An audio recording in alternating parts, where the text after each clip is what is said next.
নতুন সরকারের কাছে আলেমদের প্রত্যাশা কি? আলেমদের প্রত্যাশা কি? আমি তো আর সব আলেমদের প্রতিনিধি না যে সবাই আমাকে দায়িত্ব দিয়েছে আমি সবার প্রত্যাশা বলে দিব। তবে আমার ধারণা ওলামা একরামের প্রত্যাশা, সর্বস্তরের মানুষের যে প্রত্যাশা রয়েছে সেটা আসলে পরিমাণে অনেক বেশি না, যদি আমাদের সমাজের সমস্যা অনেক বেশি।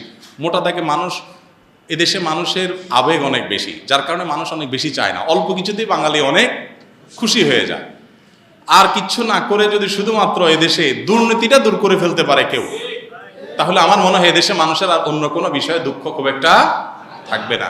যদি দুর্নীতি মুক্ত সমাজে কোথাও কোনো টাকা লাগবে না, মামুখালো লাগবে না, হাই হ্যালো লাগবে না, সবার জন্য একরকম নিয়ম থাকবে, এটা যদি করা যায়, অর্থাৎ অবিচার, বৈষম্য, জুলুম, চাঁদাবাজি, ঘুষ, এগুলোকে যদি জাদুঘরে পাঠিয়ে দেওয়া যায়, এগুলো যদি করতে দেওয়া না হয়, জিরো টলারেন্সে যাওয়া হয়, এটা যদি প্রতিষ্ঠা করা যায়, তো আমার মনে হয় এই সরকারের কাছে, নতুন সরকারের কাছে মানুষের এর চাইতে আর অনেক ডিমান্ড আছে, কিন্তু এর চাইতে বড় ডিমান্ড আমার মনে হয় আরেকটা নাই।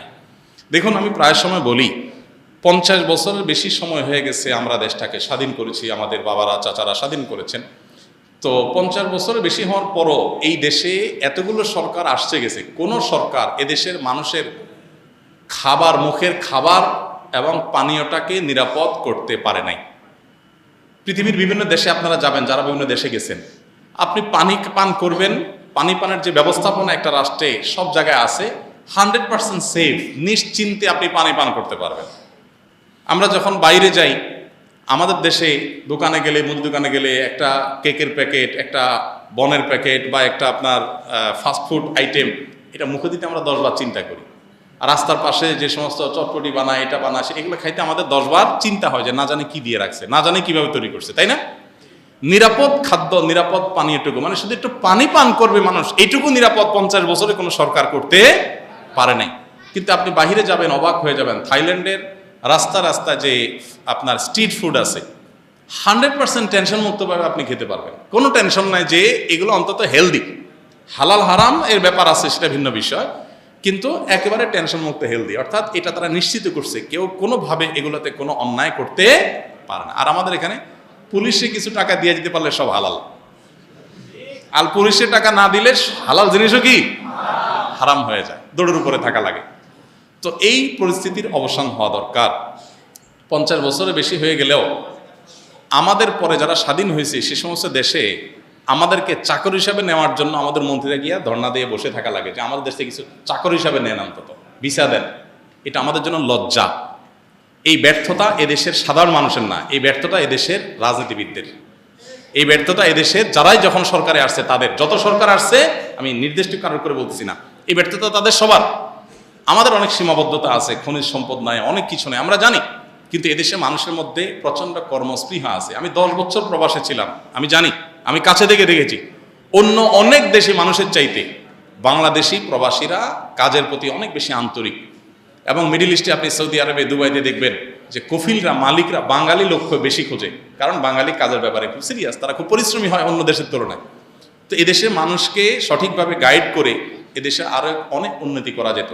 আমি একটা কথা প্রায় সময় বলি, জানি না এটা কতটা সবাই একমত হবেন, সেটা হলো যে এই দেশে যতটা উন্নতি হয়েছে আমাদের, ততটা উন্নতির পেছনে সাধারণ মানুষের অবদান আছে। প্রবাসীদের রেমিটেন্স আছে, ব্যবসায়ীদের ব্যবসায়িক উদ্যোগ আছে, গার্মেন্টস সেক্টরের অবদান আছে, সাধারণ মানুষের অবদান আছে। সরকারগুলোর আসলে সেখানে উল্লেখযোগ্য, ছোটোখাটো তো আছেই, উল্লেখযোগ্য কোনো ম্যাসিভ লেভেলের অবদান সরকারের, কোনো সরকারেরই নাই। বরং দুর্নীতির মাধ্যমে, অপশাসনের মাধ্যমে আমরা যতটুকু পিছিয়ে আছি, এগুলো সবগুলো ভাগ্যযোগে সব সরকারই কম বেশি করছে, সোজা কথা। অতএব নতুন সরকারে যারা আসছে, আমার মনে হয় তাদের প্রতি যে ডিমান্ডগুলো আছে, এর ভিতরে 1 নম্বর হলো সংখ্যালঘুদের নিরাপত্তার ব্যাপারে এদেশে মানুষ খুব কনসার্ন। আশেপাশের অন্যান্য দেশের তুলনায় আমাদের দেশে সংখ্যালঘু নির্যাতন তাদের তুলনায় অনেক কম হয় আলহামদুলিল্লাহ, কিন্তু সেটাকে আরও আমরা কমে আনতে চাই, আনা উচিত আমাদের।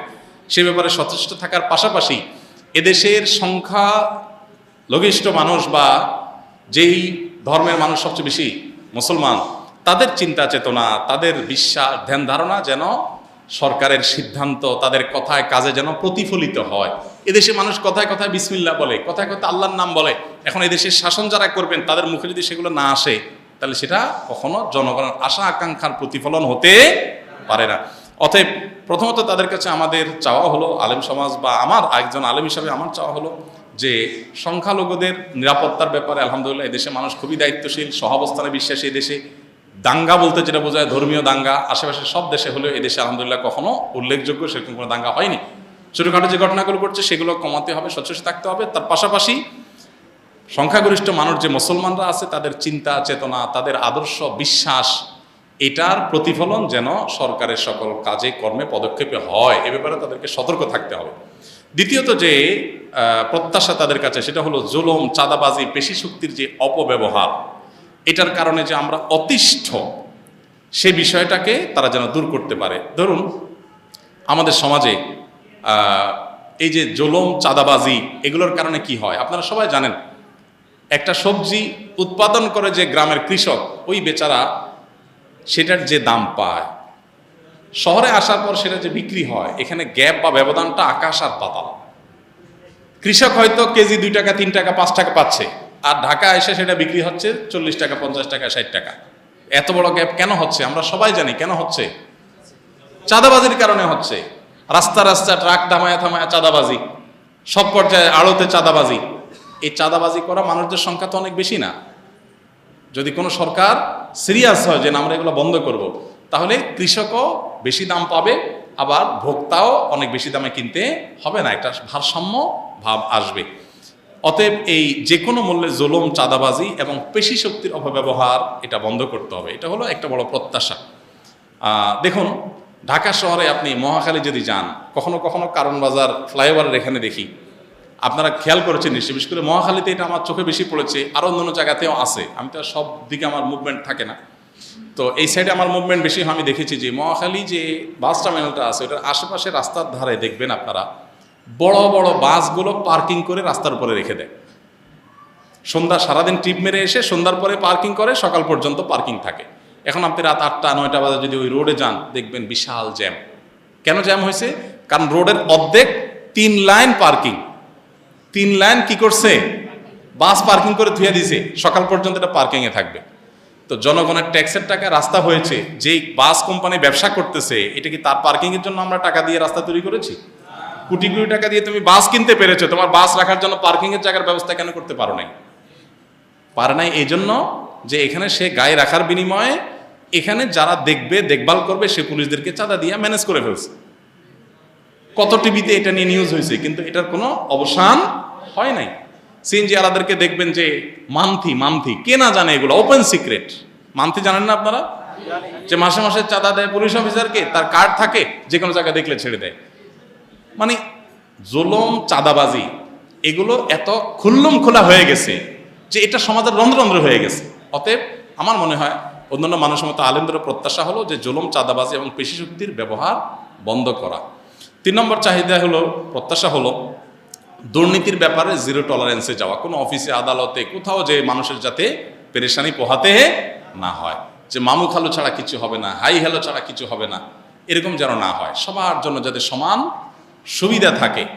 আমাদের দেশটা অনেক গরিব, অনেক দিক থেকে আমরা পিছিয়ে আছি, নিশ্চয়ই আমরা জানি সেটা, কিন্তু যেটুকু হবে সবার জন্য সমান হোক। কারণ মামু খালু আছে তার জন্য সব হবে, আর যার মামু খালু নাই, হাই হ্যালো নাই, টাকা পয়সা নাই, তার জন্য কিছুই হবে না, এটা যেন না হোক। এটাই হলো প্রত্যাশা। বিষয় হলো যে বিশেষভাবে নিরাপদ খাদ্য, নিরাপদ পানীয়, যেটার কথা আমি বলছিলাম, নিরাপদ ঔষধ, নিরাপদ খাদ্য, নিরাপদ পানীয়, নিরাপদ ঔষধ, এই 3টাতে নিশ্চিত করা। দেখুন যেই ঔষধের মাধ্যমে মানুষ বেঁচে থাকবে, ট্রিটমেন্ট করবে, আমি নিজেও জানতাম না এক সময় যে ওষুধের ক্ষেত্রে এত 2 নম্বরই হয়, যে নকল ওষুধ নাকি হয়। তাহলে একটা মানুষ যে ওষুধ খেয়ে সে সুস্থ হবে, উল্টা ওই ওষুধ খেয়ে সে আর মরে যাচ্ছে।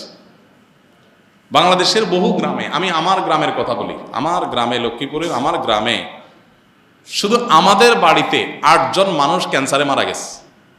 আমার বাবা নিজে ক্যান্সারে মারা গেছে, আমার হাতের উপর দিয়ে চটপট করতে করতে। আমার চাচারা কয়েকজন মারা গেছে, চাচাতো ভাইয়েরা কয়েকজন মারা গেছে। কেন? খবর নিলাম যে পানি যেটা খায় পুরা গ্রামের মানুষ, এটা ক্যান্সারের কারণ। আর্সেনিক আছে, আরও অন্য বিষয় আছে, যেগুলোর কারণে এখান থেকে ক্যান্সার হয়ে যাচ্ছে। সাতক্ষীরার একটা গ্রামের মানুষকে নিয়ে দৈনিক পত্রপত্রিকা নিউজ হয়েছে যে একটা গ্রামে মানুষ মরে, অনেক মানুষ মারা গেছে শুধুমাত্র পানি বিশুদ্ধ না থাকার কারণে, পানিবাহিত অসুবিধার কারণে। আমার নিজের বাসায় এই যে কয়দিন আগে পরপর 3 জন জন্ডিসে আক্রান্ত হয়ে চরম অবস্থা হয়ে গেছে, মরণাপন্ন অবস্থা হয়ে গেছে। পরে চেক করে দেখা গেল সমস্যা পানিতে। তো খাদ্যে ভেজাল, এটার কারণে কিডনি শেষ হয়ে যাচ্ছে। আমাকে এক ডাক্তার বলেছেন যে বাংলাদেশের যতগুলো ডায়ালাসিস মেশিন আছে হসপিটালগুলোতে, এগুলোর একটা তো আপনি দেখবেন স্লট খালি নেই। এত পরিমাণ কিডনির রোগী হয়েছে এদেশে যে একটা তো কি নাই, স্লট খালি নাই। অসাধু ব্যবসায়ীরা খাদ্যের মধ্যে ভেজাল দিয়ে দিয়ে আমাদের কিডনি শেষ করে ফেলতেছে। ক্যান্সার রোগী ঘরে ঘরে হচ্ছে, হার্টের রোগী এত বেশি যে হার্টের অসুবিধার কারণে, হার্ট অ্যাটাকের কারণে মানুষের মৃত্যু বরণটা এখন ডাইলবাত হয়ে গেছে। এখন এগুলোর জন্য দরকার কি? আমাদের পানীয়, আমাদের খাদ্য এবং ঔষধ, এই তিনটাতে ভেজাল করলে সর্বোচ্চ শাস্তি মৃত্যুদণ্ড রাখা উচিত। কারণ আপনি এগুলাতে ভেজাল দিয়া মানুষকে মৃত্যুর মুখে ঠেলে দিচ্ছে, এটা মানুষ হত্যার কাজই করতেছেন। অতএব এবারে সর্বোচ্চ টলারেন্স রাখা উচিত, কোনো চেহারা না দেখে যে মানুষের খাদ্যে ভেজাল দিলে। আমরা দেখি ভেজাল বিরোধী অভিযান হয়, ম্যাজিস্ট্রেট যা এটা হয় সেটা হয়, আরে রং মিশাই দিয়ে আমাকে শেষ করে ফেলতেছে, আমার কিডনি শেষ, ড্যামেজ হয়ে যাচ্ছে, আমার হার্ট শেষ হয়ে যাচ্ছে, ক্যান্সার হয়ে যাচ্ছে, জরিমানা করতেছে 50,000। আরে 50,000 টাকা তার জন্য কোনো ব্যাপার নাকি? এই জন্য আইনের পরিবর্তন হওয়া দরকার। ম্যাজিস্ট্রেট তো আর কিছু করার নাই, তিনি তো আইনের আলোকেই কাজ করছেন। আইনের পরিবর্তন হওয়া দরকার। নিরাপদ খাদ্য, নিরাপদ পানীয়, নিরাপদ ঔষধ, এটা নিশ্চিত করতে হবে যদি আমাদের বাঁচতে হয়। এত রোগী আমাদের দেশের, কোটি কোটি টাকা প্রতি বছর আপনারা পত্রপত্রিকা দেখেন, ইন্ডিয়াতে যায় ঢেলে আসে, থাইল্যান্ডে যায় ঢেলে আসতে হয়। কেন? কারণ এদেশের চিকিৎসা ব্যবস্থা সেরকম উন্নত হয় না। চিকিৎসা ব্যবস্থার প্রতি এদেশে কি হয়েছে আমাকে বলেন? 50টা বছর ধরে যেটা হয়েছে একেবারে হয় না তো আমি বলবো না, কিন্তু যেগুলো হয়েছে তার চাইতে বহুগুণ বেশি হতে পারতো। অপশাসন যদি বন্ধ হতো তাহলে মানুষ অন্তত এই জিনিসগুলো পেতে পারতো। তো আমার মনে হয় মানুষের যে নাভিশ্বাস হয়ে গেছে এই অবস্থা থেকে দূরের জন্য মোটা দাগে এই যে পয়েন্টগুলো আছে, দুর্নীতির বিরুদ্ধে যদি জিরো টলারেন্সে যাওয়া হয়, ধর্মীয় বিষয়ে যে আপনার সাধারণ মানুষের চিন্তাধারার বিরুদ্ধে চিন্তাধারা মানুষের মধ্যে পুশ করার অপচেষ্টা করা হয়, এটা খুব ভয়ঙ্কর একটা বিষয়। এটা যে কোনো একটা মুহূর্তে আপনার করতে করতে মানুষের ক্ষোভ চরম আকারে পৌঁছে আপনার সেটা ব্লাস্ট হতেও পারে। এই জন্য বিষয়ে সর্বোচ্চ সাবধান থাকতে হবে। সেই সাথে জুলুম, চাঁদাবাজি বন্ধ করা, দুর্নীতির ভিতরে জিরো টলারেন্সে যাওয়া, নিরাপদ খাদ্য, ওষুধ এবং পানির ব্যবস্থা করা। আল্লাহ তাআলা আমাদের যারা দায়িত্ব নিয়েছে নতুন করে, তাদেরকে আল্লাহ তাআলা সেই শক্তি সামর্থ্য দান করুন।